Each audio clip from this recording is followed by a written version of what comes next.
இப்போ இந்த 7ஆம் இடம் 12ஆம் இடமாக மாறுவதால் 2வது திருமணத்திற்கு வழிவகுக்கும்னு சொன்னதுக்கு ஒரு தீர்வும் இருக்கு. அதையும் நான் சொல்றேன். இப்போ 9ஆம் அதிபதி சுக்கிரன் வந்து அங்க உச்சமாறதுனால, அந்த 9ஆம் அதிபதியோட திசைன்னு ஒண்ணு. ஓகே. திசைன்னா டைரக்ஷன். இப்போ 9ஆம் அதிபதி சுக்கிரனுடைய டைரக்ஷன் என்னன்னா கிழக்கு.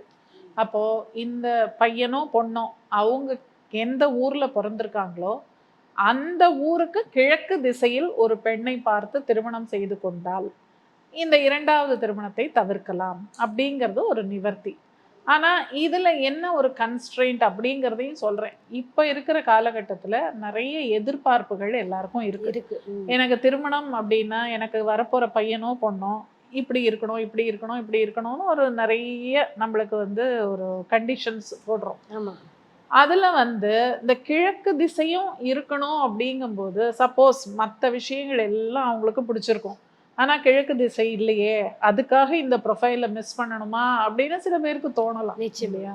அப்படி இருக்கிறவங்களுக்கும் அதுக்கும் ஒரு தீர்வு தீர்வு இருக்கு. இருக்கு. ஸோ கண்டிப்பாக. எல்லாத்துக்குமே தீர்வு அப்படிங்கிறது உண்டு நிச்சயமா. அப்படிங்கிறத மக்கள் புரிஞ்சுக்கணும். சரியா?